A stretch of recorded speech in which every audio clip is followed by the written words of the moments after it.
হিন্দু বলতে কোনো থাকবে না, শালা মোথাবাড়িটা মুছে দে শালা। জয় শ্রীরাম, গাড়ে ভরে দেবো জয় শ্রীরাম। মালদার মোথাবাড়িতে হিন্দুদের উপর মুসলিমদের অত্যাচার নিয়ে কলকাতা হাইকোর্ট থেকে রাজ্য সরকারের কাছ থেকে অ্যাকশন টেকেন রিপোর্ট চেয়ে পাঠানো হলো। বুধবারের মধ্যে মমতা বন্দ্যোপাধ্যায় সরকারকে কলকাতা হাইকোর্টে রিপোর্ট দিতে হবে, যে এসপি এবং ডিএম কে রিপোর্ট দিতে হবে যে এই অ্যাকশন টেকেন রিপোর্ট কি কি ব্যবস্থা নেওয়া হয়েছে মোথাবাড়িতে পরিস্থিতি শান্ত করতে এবং যারা অত্যাচার করলো তাদের বিরুদ্ধে কি কি ব্যবস্থা নেওয়া হয়েছে। এই action taken report Mamata Bandyopadhyay সরকারকে দিতে হবে, এলাকার এসপি এবং ডিএম কে দিতে হবে। আজকে কলকাতা হাইকোর্টের বিচারপতি সৌমেন সেনের ডিভিশন বেঞ্চ এই রায় দিয়েছে। বাংলার মেনস্ট্রিম মিডিয়া, খবরের কাগজ, টিভি চ্যানেলে আপনারা এই খবর খুব একটা পাবেন না, আসল খবরই তো করেনি। যারা মোথাবাড়িতে হিন্দুদের উপর অত্যাচারের ঘটনার খবর করেনি তারা সেই খবরের পর কি কি ঘটছে সেই খবর কি করে করবে? চক্ষু লজ্জা বলে তো একটা ব্যাপার আছে। আর যারা খবর করেছে, হাইকোর্টের দু একজন খবর করেছে, এই খবর, এই যে বিচারপতি সৌমেন সেন ডিভিশন বেঞ্চের বিচারপতি কলকাতা হাইকোর্টে এসপি এবং ডিএম এর কাছ থেকে অ্যাকশন টেকেন রিপোর্ট চেয়ে পাঠালেন, কার মামলার জেরে খবর হয়েছে সেটা আবার বলতে পারলো না। কেন বলতে পারলো না? কারণ তিনি বিজেপির নেতা, আইনজীবী, আর তার নাম তো নেওয়া যাবে না, কারণ তার বসেরা এখন তৃণমূলের নেত্রী মমতা বন্দ্যোপাধ্যায়ের সঙ্গে লন্ডন সফরে গেছেন। বসেরা লন্ডন সফর করছে, আর যিনি মামলা করলেন, যার ফলে মমতা বন্দ্যোপাধ্যায় সরকারের ডিএমএসপি কে অ্যাকশন টেকেন রিপোর্ট দিতে হবে, তার নাম কি করে বলি বলুন তো? এই করে করেই শেষ হয়ে যাচ্ছে বাংলার মিডিয়া। ঠিক কি কি হলো আজকে কলকাতা হাইকোর্টে সবটা বলবো আপনাদের। এই প্রতিবেদন শেষ অবধি দেখুন। আমি মানব, দ্য নিউজ বাংলায় আপনাদের স্বাগত জানাচ্ছি। বলেছিলাম আপনাদের, বাংলার মানুষের খবর দেখার যে আঙ্গিক সেটা একেবারে চেঞ্জ করে দেবো। অনেকটাই চেঞ্জ হয়েছে। মেনস্ট্রিম মিডিয়া ধীরে ধীরে শেষ হয়ে যাচ্ছে। এই মুহূর্তে দাঁড়িয়ে, আজকের দিনে দাঁড়িয়ে ইউটিউব চ্যানেলগুলোই বাংলার মেনস্ট্রিম মিডিয়া, যারা আসল খবরটা করছে। বাংলার মিডিয়া শেষ হয়ে যাচ্ছে, খবরের কাগজ শেষ।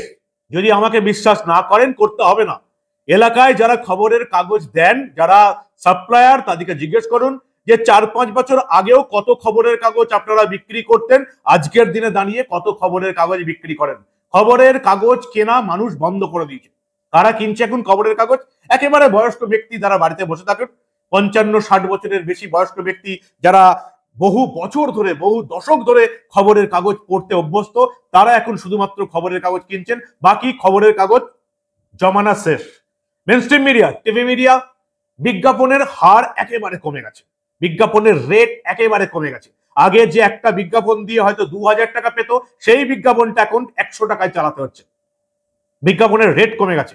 এর ফলে প্রাথমিকভাবে কি হবে? প্রাথমিকভাবে আপনারা দেখতে পাবেন বিভিন্ন মেনস্ট্রিম মিডিয়া কর্মী ছাঁটাই করছে। কর্মীরা আর চাকরি থাকবে না। যারা জার্নালিজম, মাস কম পড়ছে তারা চাকরি পাবে না, চাকরি নেই। কারণ বাংলার মানুষজন মেনস্ট্রিম মিডিয়া দেখা কমিয়ে দিয়েছে। খবরের কাগজও কিনছে না, বাংলার টিভি মিডিয়াও দেখছে না। কারণ খবরের মিডিয়াতে যদি খবর না থাকে, তাহলে বাংলার মিডিয়া পয়সা খরচ করে দেখবে কেন? আর কয়েকটা বছরের মধ্যেই দেখতে পাবেন চাকরি নেই, চাকরি থেকে একের পর এক ছাঁটাই হচ্ছে। বড় বড় মিডিয়া দেখবেন কর্মী ছাঁটাই করছে। কারণ পয়সা নেই, ইনকাম নেই, বাংলার মানুষ দেখছে না। যেমন কলকাতা হাইকোর্টে আজকে কি হলো? আইনজীবী এবং বিজেপির নেতা তরুণজ্যোতি তিওয়ারি মামলা করলেন ডিভিশন বেঞ্চে। বিচারপতি সৌমেন সেনের ডিভিশন বেঞ্চে মামলা করলেন এবং তিনি এই মালদার মোথাবাড়িতে উত্তেজনা থামাতে, কারা উত্তেজনা ছড়াতো এই নিয়ে তদন্ত করতে এনআইএ তদন্তের দাবি করলেন, ন্যাশনাল ইনভেস্টিগেটিং এজেন্সির দাবি করলেন। কিন্তু আমরা জানি সাধারণত এনআইএ দেওয়া হয় যদি একটা বড় ঘটনা ঘটে, সেখানে যদি বন্দুক বা গুলি চলে, বা সেখানে যদি কোনো বাইরে থেকে শত্রু বন্দুক বা গুলি চালিয়ে কোনো কিছু করার চেষ্টা করে, এই ধরনের কেন্দ্রে এনআইএ এর ক্ষেত্রে দেওয়া হয় এনআইএ তদন্ত। আমরা দেখলাম বিচারপতি সৌমেন সেন কিন্তু এনআইএ তদন্ত দেননি। তিনি এখনো পরিষ্কার বলেছেন যে এই মুহূর্তে বাংলার মোথাবাড়িতে কেন্দ্রের ভূমিকা আছে বলে মনে হয় না। মোথাবাড়ির অশান্তি রাজ্যকে দ্রুত সামলাতে হবে এবং কি কি রিপোর্ট দিচ্ছে তা মমতা বন্দ্যোপাধ্যায় সরকারকে অ্যাকশন টেকেন রিপোর্ট বুধবারের মধ্যে জমা দিতে হবে হাইকোর্টে বিচারপতি সৌমেন সেনের ডিভিশন বেঞ্চে। এবং কেন্দ্রের তরফ থেকে, বিএসএফ এর তরফ থেকে পরিষ্কার জানিয়ে দেওয়া হয়েছে যে এই মুহূর্তে স্বরাষ্ট্রমন্ত্রকের তরফে মোট 87 জন জওয়ানকে মোথাবাড়ি এবং বিভিন্ন এলাকায় সেখানে রাখা হয়েছে, অশান্তির রেশ ছড়িয়েছে, যাতে অশান্তি আর না ছড়ায়, অশান্তি যাতে না হয়, শান্তি আনতে 87 জন বিএসএফ জওয়ানকে মোতায়েন করা হয়েছে ওখানে। বিচারপতি সৌমেন সেন পরিষ্কার বলছেন, এখনো কেন্দ্রের হস্তক্ষেপের কোনো কিছু আসেনি, রাজ্য সরকার শান্তি ফিরিয়ে আনুক এবং এলাকার এসপি এবং ডিএম কে দ্রুত অ্যাকশন টেকেন রিপোর্ট দেওয়ার নির্দেশ দেওয়া হয়েছে। মমতা বন্দ্যোপাধ্যায়ের সরকারের আইনজীবী কি বলছেন? মাত্র 2টো দোকান ভাঙা হয়েছে, আর কিচ্ছু হয়নি হুজুর, তাই নিয়ে এত হট্টগোল। মাত্র 2টো দোকান ভাঙা হয়েছে। যেমন নেতা নেত্রী মিথ্যাবাদী, তেমনি তার আইনজীবীরা যে মিথ্যাবাদী হবে এটার বলার অপেক্ষা রাখে না। মাত্র 2টো দোকান ভাঙা হয়েছে।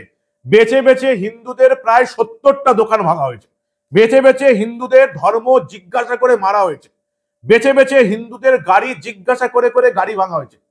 আর রাজ্য সরকার রিপোর্ট দিচ্ছে যে মাত্র 2টো দোকান ভাঙা হয়েছে, 300 জন পুলিশ কর্মী রাখা হয়েছে, 7 জন ইন্সপেক্টর, 5 জন ডিএসপি মোতায়েন করা হয়েছে এবং এখন শান্তিতে আছে। তরুণজ্যোতি তিওয়ারি বিজেপির নেতা, আইনজীবী, হাইকোর্টের দৃষ্টি আকর্ষণ করলেন। বাংলার মেইনস্ট্রিম মিডিয়া তরুণজ্যোতি তিওয়ারির নামটা নিল না, কি করে নেবে? তাদের বড় বড় দাদারা এখন মমতা বন্দ্যোপাধ্যায়ের সঙ্গে লন্ডন সফর করছে এবং তাদের দাদারা বলে দিয়েছে মোথাবাড়ি নিয়ে কোনো খবর হবে না ভাই, মোথাবাড়ির খবর একেবারে চেপে যাও। কিন্তু বাংলার মেইনস্ট্রিম মিডিয়া মোথাবাড়ির খবর চাপতে চাইলেই কি আমরা চাপতে দেব? মোথাবাড়ির ঘটনা এই বাংলার একেবারে কোনায় কোনায় পৌঁছে দেওয়ার দায়িত্ব ইউটিউবাররা নিয়েছে, যদিও তাদের বিরুদ্ধেও এখন বিষাদাগার শুরু হয়েছে। কেউ বলছেন বিজেপি 10 কোটি দিয়েছে 4 জনকে, কেউ আবার এক ধাপ এগিয়ে বলছে বিজেপি 8 জনকে 30 কোটি দিয়েছে। বিজেপি যদি 10 কোটি টাকা খরচা করে 2-3 জন ইউটিউবারদের পেছনে, তাহলে আমি আপনাদের কথা দিচ্ছি যে এই বাংলার মানুষ আর মেইনস্ট্রিম মিডিয়া, টিভি চ্যানেল আর খবরের কাগজ দেখবে না। আমি যদি স্পন্সর পাই এবং আমি যদি আমার অফিসে মাত্র 2 জন এডিটর রাখতে পারি এবং আমার মতন আর 1 থেকে 2 জন অ্যাঙ্কার রাখতে পারি, তাহলে আমি কথা দিচ্ছি আপনাদের যে এই বাংলার কোনো মিডিয়া আর মানুষ দেখবে না, শুধুমাত্র আমার মিডিয়া দা নিউজ বাংলা দেখবে, গ্যারেন্টি। কেউ যদি দা নিউজ বাংলাকে প্রমোট করে, যদি 2টো এডিটর আর আমার মতন 1-2 জন অ্যাঙ্কার রাখতে পারি, আমি আপনাদের কথা দিচ্ছি বাংলার মানুষ শুধু আমার খবর দেখবে। কারণ এখানে সত্য আছে, তথ্য আছে, প্রমাণ আছে এবং যুক্তি আছে, যে জন্য লাখ লাখ মানুষ আপনারা আমাদের খবর দেখেন। কলকাতা হাইকোর্ট আজকে পরিষ্কার ঘোষণা করে দিল, মমতা বন্দ্যোপাধ্যায় সরকারকে জানিয়ে দিয়েছে এসপি এবং ডিএম এর কাছ থেকে দ্রুত অ্যাকশন টেকেন রিপোর্ট নিন। কি রিপোর্ট দেবে? যত ভুলভাল মিথ্যা রিপোর্ট দেবে। অলরেডি আইনজীবীরা বলে দিয়েছেন মাত্র 2টো দোকান ভেঙেছে। কি বলবেন আপনারা? আপনাদের মূল্যবান এবং গুরুত্বপূর্ণ মতামত জানান দা নিউজ বাংলার কমেন্ট সেকশনে। চোখের সামনে দেখুন কয়েকজন একেবারে চটিচাটা দলদাস দালালদের জন্য এই গোটা বাংলার মিডিয়াটা সম্পূর্ণ শেষ হয়ে যাচ্ছে এবং তার জন্য রাজনৈতিক দলগুলো দায়ী। সিপিএম আমলে যে লোকগুলো সিপিএম নেতাদের সরকারের পিছনে পিছনে ঘুরতো এবং নিজেরা বাগিয়ে নিয়েছে, ঠিক তাদের মধ্যেই বেশিরভাগ অংশটা এখন তৃণমূলের পেছনে ঘুরছে, মুখ্যমন্ত্রীর পেছনে ঘুরছে এবং নিজেদের বাগিয়ে নিচ্ছে। বাংলার মিডিয়াকে একেবারে অন্ধকারের মধ্যে ফেলে দিচ্ছে। বাংলার মিডিয়া শেষ, কয়েকজন মাত্র দালাল এবং গুছিয়ে নেওয়া স্বার্থপর পাবলিকের জন্য। তাতে কি এসে গেল? ইউটিউব আছে, সব খবর আপনারা পাবেন দা নিউজ বাংলার পর্দায়। কারণ আমরা বলেছি যে এই ধরনের ঘটনা, কোনো ঘটনা চেপে রাখতে দেব না।